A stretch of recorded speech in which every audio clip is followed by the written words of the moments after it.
Hey everyone, hopefully you guys have all had a great first week of school and a super fun snow day, snow weekend. I know the roads are difficult right now, so hopefully everybody's staying safe and just enjoying the snow in any way that you can. I just wanted to check in. This is our second week of school, kind of first official week, getting down to the meat of things, getting into art. So hopefully you all have your textbooks by now. If for some reason you're joining us for the first time, please go ahead and navigate over to our syllabus, which you can locate on the toolbar on the left-hand side of your Blackboard screen. And go ahead and work on acquiring your text as soon as possible. There are digital versions available, so if you decide to do one of those, you can get that immediately. Just a quick review of what was assigned last week. It's just logging in and submitting your honor pledge, which is your pledge to complete honest work in this class. And then going over to our introductions discussion forum, which can be located in the discussions module on that toolbar on the left side of your Blackboard screen. And just posting a little hello in accordance with the instructions at the top of that forum.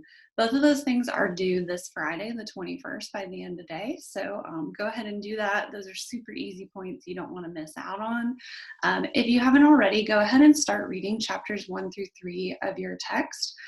These are some of my favorite chapters in the book because they really dive into just approaching art in an unexpected way. You're going to see a couple different pieces that you maybe wouldn't have thought about before as art, and then we'll be sort of continuing in that trend with our discussion forum this week and next.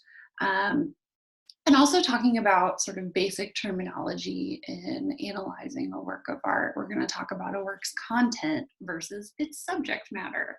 We're going to talk about composition, which is just the way that a piece of art is put together.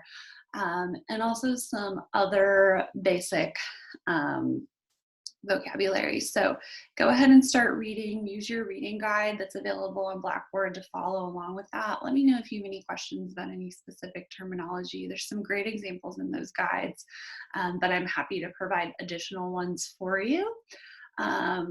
As you go ahead and start reading chapters 1 through 3, just want to let you know that your first reading quiz is now available.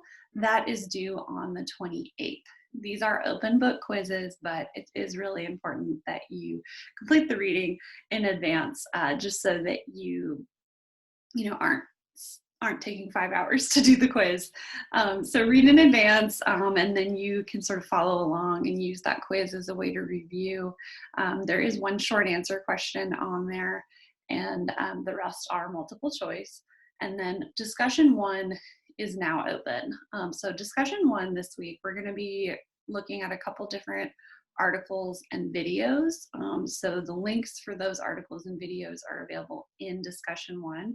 And those are going to introduce you to 2 different artworks. The first piece is going to be Amends. That's a piece by artists Bob Faust and Nick Cave. If you've possibly heard of Nick Cave before, and it's not Nick Cave the singer, it's Nick Cave the artist, so definitely 2 different people. But Nick Cave kind of first came onto the art scene in the early 90s, creating these full body wearable sculptures. I wouldn't call them costumes. They really are wearable sculptures, and they're called sound suits. And the sound suits are made of a variety of materials that when the performer moves wearing the suit, they all clink together to make sound. But the suits also have a very metaphorical function as armor, as a way to protect the wearer. And much like some of the other work that we are going to look at this semester, those suits, when you first see them, they're fun, but they actually do have a deeper meaning. And there is a commentary about racial injustice in there. There's also a commentary about like freedom to live as yourself individually, as any kind of minority, whether you feel discriminated against because of the color of your skin, because of your sexual identity, because of your economic status. Cave dives into all of those things with his work, and in recent years he has started to expand his practice. this. So Bob Faust is his partner, his business partner and his life partner. And in reaction to the murder of George Floyd, they created this project called Amends, which is a participatory artwork where people who come to the project or come to a site where the project is being done, they are able to sort of air the things that they feel bad about, things they may have said, things that they may have done that, you know, maybe they didn't realize that they were wrong at the time. They didn't realize that they were being racist or discriminatory, but they're able to write these things down as a way to seek amends, to seek some kind of resolution, to seek becoming a better person. So there are a couple different forms that this project has taken. So some people, there were a few sites where people were writing it on strips of fabric, and then they were hung as streamers in yards. And then also the gallery that they have, Faust and Cave in Chicago, which is called Facility, was not open in the summer of 2020 because of COVID. And so they actually had a project on the walls, which you will see in the article, where they were transcribing some of the things people had written onto the windows in the front of the gallery space, and people were also writing on the windows. So it was a really positive way for people to, you know, connect, apologize, protest, and then come out in support of Black Lives Matter. So it's really a wonderful project, and I think that it's a great piece to sort of start out with, especially following MLK Day. And just all the sort of events of the last few years.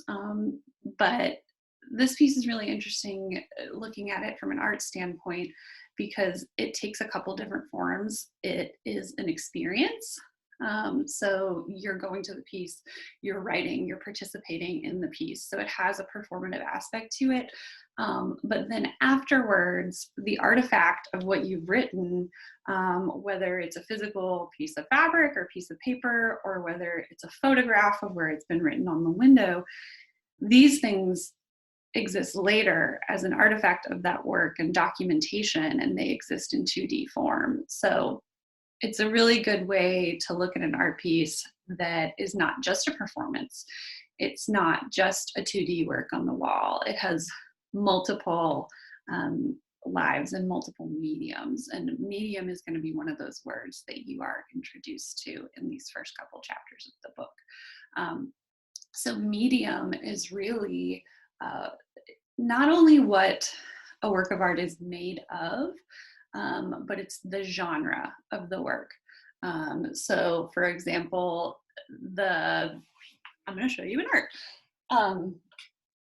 Here is a drawing of my dog that my fiance did. And the medium is drawing. It was actually done digitally on an iPad. So it's digital drawing. But you know, the medium could also be all the different things that are used to make it.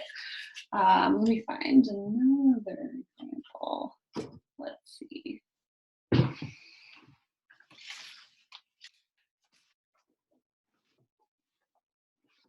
All right.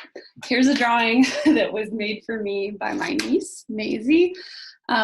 It's actually, I guess we would call this a painting because she made it with watercolor paints and stickers and little pieces of fabric. So it's a mixed media painting. So the medium for this piece is painting, but the media is really, you know, all these little things. It's watercolor on paper with foam stickers with metallic fabric. So there are ways to expand on that. You could say the medium of a piece is simple, just, you know, painting, photograph, performance, sculpture, etc. But you could also delve into the materials, and sometimes it's important to, you know, talk about them separately. So that's something that we'll talk about more in the future. But I just sort of wanted to introduce you to that concept of medium as well as materials.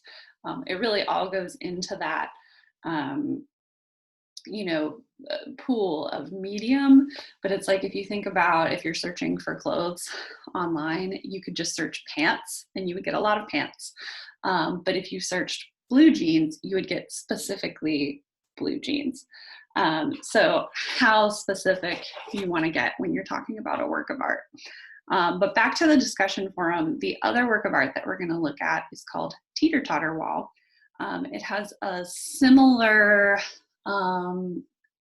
content as far as what the artists are trying to discuss. They're trying to discuss human rights. And so the artists are Ronald Rayl and Virginia Sanfratello. And this piece actually had a lot of planning that went into it that you'll read about in the article.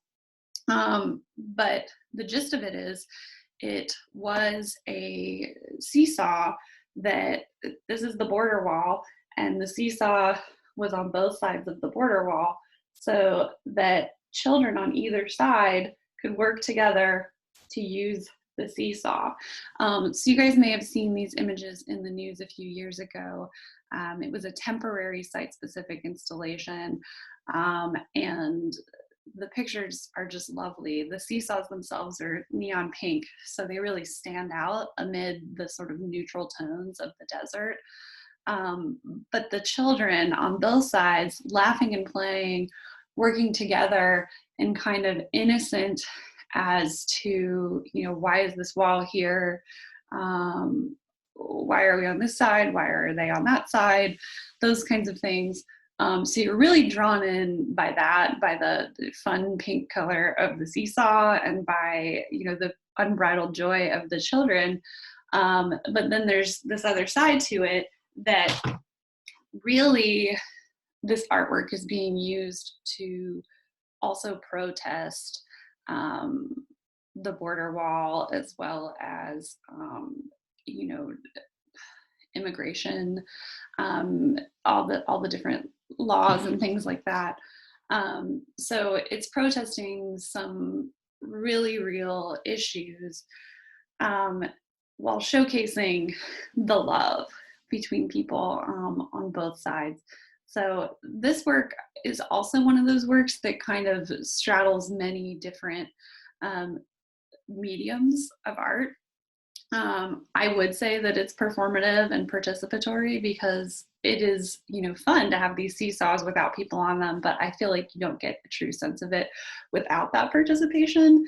But it also does exist as sort of architectural sculpture, and definitely site-specific sculpture, because these seesaws, outside of that environment, while seesaws are super fun, they don't have the same message if they're not at the border wall. So definitely a site-specific sculpture. We could call it an installation, and especially since it's temporary. But also there is a performative element, there is a participatory element, and there is an element of, obvious social commentary. So what I'm asking from you guys in this discussion forum is whether you think art is an effective means of starting a conversation about these major social issues, about these current events in our time and similar current events in our time. This is a peaceful way to discuss these things. And do you think that meaningful conversation can come from seeing this art, visiting this art, the fact that this art exists at all, as opposed to marching in a protest, or doing something else? So just curious what you guys think. There's no right or wrong answer, but I do definitely want you to read those articles. It's really important. Back to sort of content versus subject matter. So this is something, another term that's going to come up in your text in your chapters 1 through 3. That's something that I want you to think about when you're reading these articles. So when we talk about content of a work, it really is different than the subject matter. A lot of times we might think of those things as being the same. So if you had, a book, you're like, the contents, that's what's in it, that's what it's about. But really that is what it's about. So trying to think of a great thing to show you. But the content of a work of art really is what it's about as opposed to what you're looking at. The subject matter of a work of art is just specifically what you're looking at. So in the case of the seesaw wall, the teeter-totter wall, the subject, I would say, is teeter-totters at the border wall. That's the subject. That's what's being depicted for you. The content, I would say, is immigration reform, border, goings on at the border. It's much, much more. It goes deeper than what you actually see. So subject matter really is going to be like specifically what you're seeing. If you're looking at a painting of flowers, it's going to be a vase full of flowers. Content, let's say you're looking at that same painting of flowers, it might be new life, spring, growth. So think about metaphors that could go along with what it is that you're looking at in that piece, whether it be 2D, 3D, any of those things. But yeah, I'm really excited to kick things off this week. So dive into reading your text, chapters 1 through 3. That reading quiz is due at the end of next week. Please be sure you get your honor pledge and your intro discussion turned in by the end of this week. And then head on over to discussion 1 to read those articles. And there's one video about the amends project as well as the teeter-totter wall. And there is an outline of, how I'd kind of like you to structure your discussion within that forum. Please remember that to get full points in a discussion forum, you have to respond to a classmate. So you can't just post one thing and then have that be it. If you want to get full points, you have to engage with a classmate. So be sure that that's a meaningful response and not just like, yeah, you're right. It should be a couple sentences having a real conversation. This is in place of conversation that we would have in class all together. So yeah, let me know if you guys have any questions. I'm available for office hours by appointment. Stay warm and stay safe. Thanks, guys.